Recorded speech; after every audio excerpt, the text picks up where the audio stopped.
Listen closely, dear. Have you ever looked back at your life and realized that the moment you thought would destroy you was actually the moment that quietly saved you? That's why this story exists, and why it carries so much weight in its title. This is a true story. Not polished, not softened, but lived. Poverty doesn't just empty your pockets. It empties your choices. When you grow up with nothing, fear often becomes the voice that makes decisions for you. And I want you to sit with that for a moment. Because this story doesn't begin with love or romance. It begins with survival.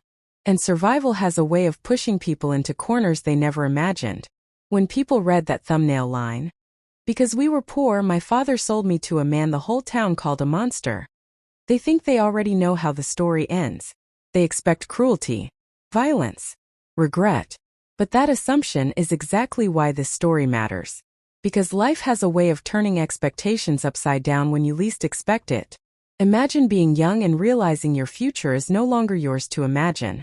No dreams, no choices, just a decision made above your head, justified with words like necessity and sacrifice. Moments like that plant a seed of fear so deep, it follows you into adulthood. And here's the question you can't ignore. What if the person everyone warned you about wasn't the real danger? What if the real danger was the story people told about him? This isn't just a tale of hardship. It's a quiet challenge to the way we judge, label, and discard human beings. And before you think this is just another sad story, let me ask you something honestly. How many times have you believed what everyone said without ever looking closer? This story doesn't ask for pity. It asks for attention. It asks you to stay long enough to understand that sometimes, the chapters that frighten us the most are the ones that lead to the most unexpected healing. And once you hear what truly happened on that wedding night, you'll understand why this grandmother still tells this story with a steady voice and an unbroken spirit. People talk about being poor as if it's just an empty fridge or worn-out shoes.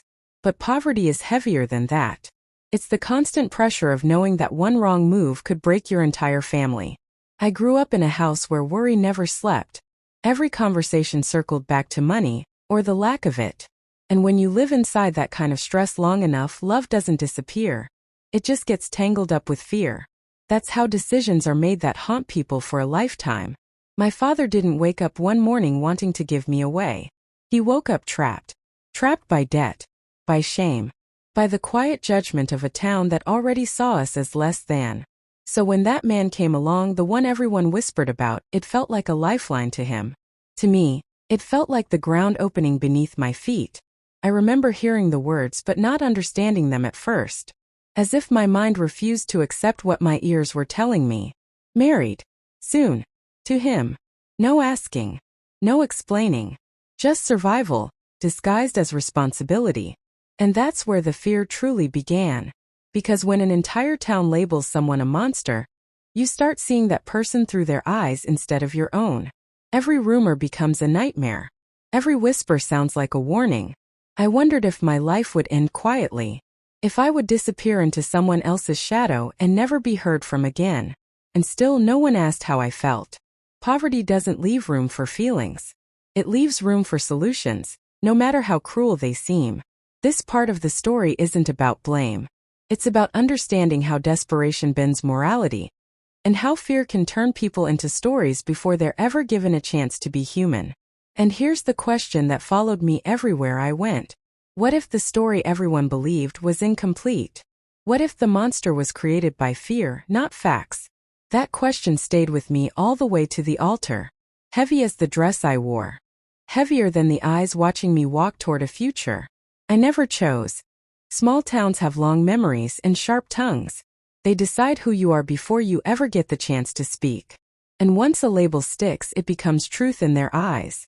That man, my future husband, wasn't known for kindness or cruelty. He was known for silence. And silence frightens people more than anger ever could. So they filled the gaps with rumors. With stories that grew darker every time they were repeated. I heard them all. I absorbed them. And without realizing it, I let them shape my fear. People warned me with concern in their voices, and relief in their eyes. Relief that it wasn't them. Be careful, they said. Pray, they said. But no one ever said, ask him who he really is. And that's how monsters are made, not always through actions but through assumptions. Through fear passed from one mouth to another until it feels like fact. By the time the wedding day approached, I had already lived 100 terrifying futures in my mind. I imagined violence, cruelty, a life spent shrinking into silence. I didn't prepare myself to live. I prepared myself to endure. And here's the quiet truth. When you expect the worst, you stop noticing what's real. I barely looked at him during the ceremony. I didn't want to humanize the fear I'd been carrying for so long. But even then something felt off. Not dangerous, just deeply sad. And sadness, I've learned, is often mistaken for menace when people don't know what they're looking at. This part of the story isn't meant to shock you. It's meant to unsettle you. Because it asks a question that's uncomfortable to answer. How many people have we condemned without ever listening? And how many lives have been quietly broken? Because no one paused long enough to see the truth. The wedding day arrived faster than my heart could catch up. And I remember thinking how strange it felt to stand in the middle of a celebration that didn't feel like mine at all. People say weddings are about joy. But that day felt like walking through a room filled with borrowed smiles. The kind people wear when they don't quite know what else to do. I could feel eyes on me. Not warm eyes. Not proud ones. Curious eyes. Careful ones. Like the whole town was holding its breath, waiting to see what would happen next. That's when the weight of it truly settled in. This wasn't just a marriage. It was a test. A quiet spectacle. I stood there dressed like a bride, but inside, I felt more like an offering. Handed over with nervous hope and whispered prayers. The music played, but it sounded far away. Like it belonged to someone else's life. The vows floated past my ears without landing, because my mind was busy bracing itself. Preparing for something I couldn't yet name. And here's the moment that tightened everything. I kept waiting for the monster everyone warned me about to appear. I expected anger in his eyes. Impatience in his posture. Anything, that would confirm the fear I'd been carrying for weeks. But instead, I saw hesitation. Stiffness. A man standing as if he didn't quite know where to place his hands, or how to carry the weight of everyone's expectations. And that confused me more than fear ever could. Monsters aren't supposed to look unsure. They aren't supposed to avoid eye contact. They aren't supposed to breathe like they're afraid of breaking something fragile. And yet there he was. My heart didn't calm. Because confusion can be just as frightening as certainty. Confusion leaves room for hope. And hope is dangerous when you've prepared yourself for pain. People clapped, smiled, whispered. But I noticed the spaces between the sounds. The pauses that felt too long. The way conversations stopped when I walked by. That's when I realized something quietly unsettling. The town wasn't celebrating love. They were watching a story unfold, one they believed they already understood. And as I stood there, hands trembling just slightly, I felt the tension stretch tight. Like a rope pulled too far. Something was coming. Not during the ceremony. Not yet. But later, when the lights dimmed, when the noise faded, when fear would finally have room to speak. And that's why this moment matters. Because this was the last calm breath. Before everything I believed was about to be challenged. Oh, a night has a way of turning thoughts into shadows, and that wedding night was when fear finally stopped whispering and started knocking loud inside my chest. All day I had been holding myself together. Smiling when expected, standing when told, but when the noise faded and it was just me and my thoughts, everything I'd been avoiding came rushing in at once. This was the moment everyone hinted at, warned me about. The moment I'd been bracing for without even realizing it. My heart was pounding so hard I could feel it in my throat, and every rumor I'd ever heard replayed itself like a broken record, each one darker than the last. I kept telling myself, stay calm, stay quiet, survive. Because when you're taught fear long enough, survival becomes the plan, not happiness. Nothing prepares you for the silence that comes right before something life-changing happens. Oh, the room felt heavy, like the air itself was holding its breath. I waited for anger, for harshness, for that monster everyone described to finally step forward and prove them right. Oh, but instead of violence there was hesitation. Instead of cruelty there was distance. That confusion rattled me more than fear ever had, because it didn't match the story I'd been fed. My body stayed tense, ready to react, while my mind struggled to keep up with what my eyes were seeing. This wasn't how it was supposed to go. Monsters don't pause. Monsters don't look lost. Oh, and yet there he was, quiet, stiff, like he was holding back something heavy inside him. I realized then that fear had trained me to expect the worst. So much so that I didn't know what to do when the worst didn't arrive. My hands shook, not just from fear, but from the sudden weight of uncertainty. I thought, what if everything they told me was wrong? And that thought was terrifying in its own way, because it meant I might have been preparing for the wrong battle all along. Oh, the wedding night didn't explode the way I imagined. It stalled, stretched, lingered. And in that unbearable pause, something inside me shifted. I wasn't facing a monster. I was standing at the edge of a truth I wasn't ready to see yet. And oh, that realization set the stage for what came next. Because when fear dissolves even just a little, it makes room for something far more dangerous, understanding. And then it happened, the secret that turned my fear into something I never expected. Oh, you know how people say, truth hurts? Well, sometimes truth doesn't hurt you. It shatters the world you built in your head. I had been bracing for cruelty, for violence, for a monster to reveal himself in the worst possible way. But what I uncovered that night wasn't a harsh act. It was a broken man. The kind of broken that doesn't make noise, just sits heavy in the room, dragging the air down with it. His eyes were tired, not angry, and that confused me more than anything. Because if he was the monster everyone said he was, why did he look like someone who already had a lifetime of pain stacked on his shoulders? I noticed the scars first, not on his skin but in the way he held himself. The way he flinched at sudden sounds. The way he avoided my gaze like he didn't want me to see him. That's when I realized the town had been watching the wrong thing. They weren't watching him for what he was doing. They were watching him for what they believed he might do. And that belief had turned into a cage. The secret wasn't about cruelty. It was about a past he never escaped. He had been hurt, deeply, long before I ever knew him, and he carried that pain like a heavy coat he couldn't take off. And in that moment the fear I had been holding on to started to shift into something else, curiosity. I wanted to know what had happened to him. I wanted to know why the town called him a monster. And the truth was worse than any rumor because it was real. He had been judged unfairly, accused without proof, punished by a community that refused to understand. He'd lost family, trust, and hope, and the only thing left for him was silence.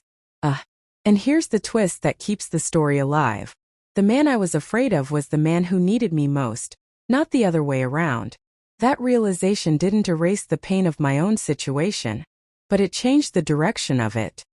I could feel the walls in my mind falling because suddenly I saw him as a human being, not a label.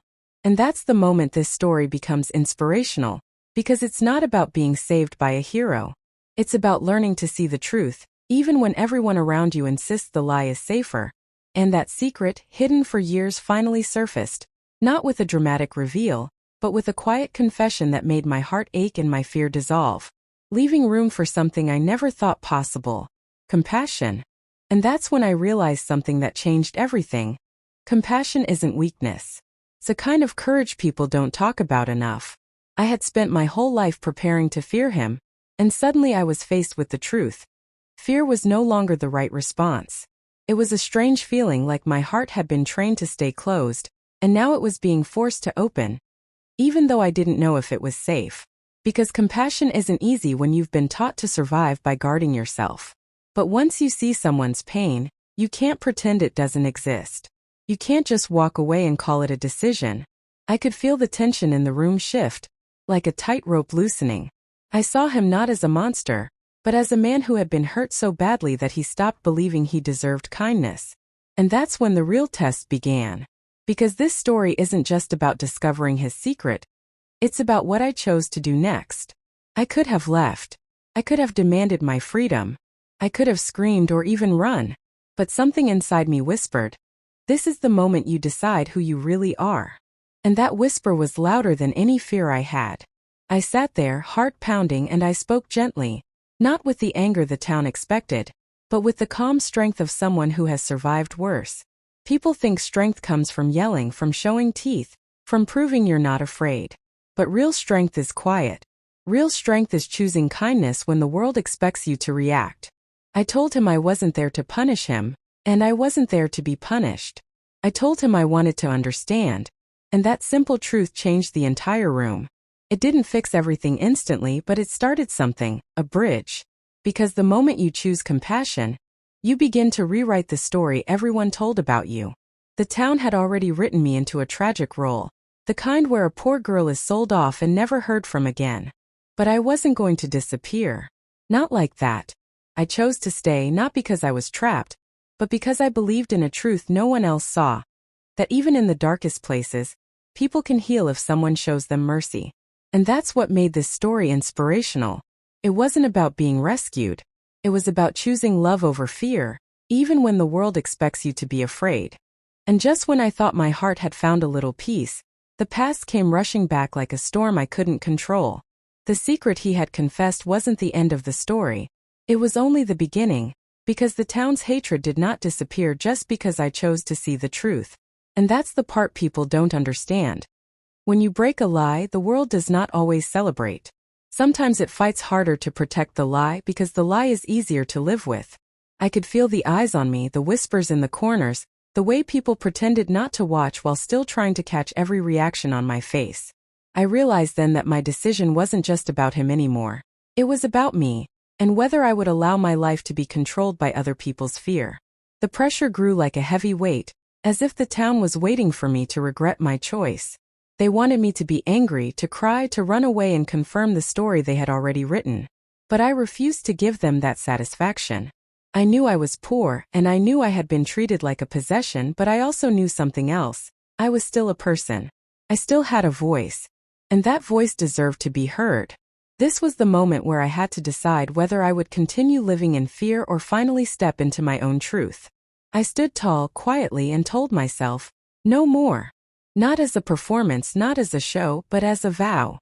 And vows are powerful, especially when they are made in silence. I began to speak to him, not as a trapped bride, but as a woman who had survived. He listened, and when he listened, something changed in him too. His eyes softened, and I could see the weight of his past begin to lift just a little. But the town did not understand that. They only saw a poor girl standing beside a man they feared, and they did not know the truth behind the fear. That is what made this moment so intense, because I was no longer fighting for my own survival alone.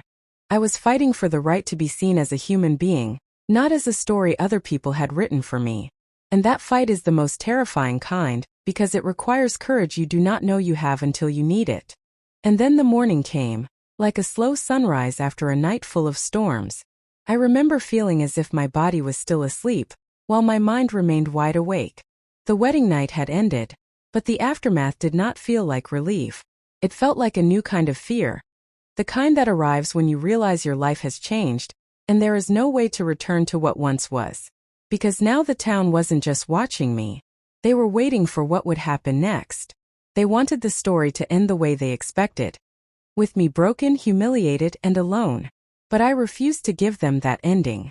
I sat quietly, holding my breath, trying to calm the storm inside me, when I heard something that made my heart stop.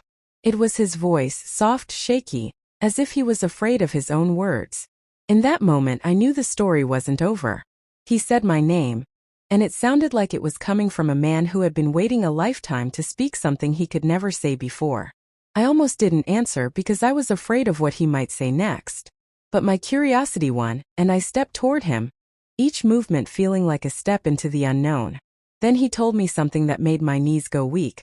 Not a confession of violence, not a threat, but a truth that hit harder than any punch. He told me he wasn't the monster the town claimed he was. He told me he had been trapped by his own past, fighting his demons every day just to survive. And the way he said it, with that pain in his voice, made me realize the real monster was not him. It was the way people judge without knowing the whole story. Then he admitted something even more shocking. He said he had been hiding a secret that could change everything, not just for him but for me too. My heart began to race. The room seemed to spin, as if my life had been pulled out from under me. I wanted to ask him to stop, to save me from the fear. But I couldn't, because the truth was already moving through me like a river that cannot be stopped. And then he said the words that made my whole world tilt. He told me that my father had been involved in something no one knew about, something that made my sale to him not just a decision made out of poverty, but a plan that had been set in motion long before I was even born. And that's when I understood why the town called him a monster, not because of who he was but because of what he knew. That truth was the beginning of the next chapter. A chapter that would force me to choose between fear and courage, between revenge and forgiveness, between the life I was given and the life I wanted to claim. And here is the part where the story finally becomes a real life lesson, not just a memory. I could feel my hands shaking, but this time it wasn't only fear. It was the weight of knowing I had a choice. Because I had spent my whole life being pushed around by other people's decisions, and now for the first time, I was being handed the chance to choose for myself. And that choice did not come easily. The secret he revealed wasn't just shocking. It was life-changing. He told me that the man everyone called a monster was actually a man who had been protecting me all along, keeping a painful truth hidden so I wouldn't suffer. At first I couldn't believe it, because it didn't fit the story I had been told. But when I listened closely, I could hear the sincerity in his voice. I could feel the regret in his words. Sometimes the truth does not sound like a victory. Sometimes it sounds like a confession, and it hurts. I realized then that my father wasn't the only one who had made decisions for me. The town had been making decisions too, deciding who I was, what I deserved, and how my life should end. But I refused to let them write my ending. I looked at him and felt something I never expected: forgiveness. Not because he was perfect, not because he didn't make mistakes, but because I understood that hatred only makes you smaller. And that understanding changed everything. I told him I didn't want to be defined by poverty, fear, or the opinions of others. I told him I wanted a life that I chose. And when I said it, it felt like the first time I had ever spoken my own name without trembling. The town may have been ready to watch me fall, but I was not falling. I was standing up. And you know what's surprising? That moment of courage didn't just change me. It changed him too. He looked at me as if he had been waiting for someone to believe in him. That's when I realized something important. Sometimes the people you fear the most are the ones who need kindness the most. My life did not become perfect after that. It wasn't a fairy tale ending, but it became mine. And that is the lesson I want you to take with you.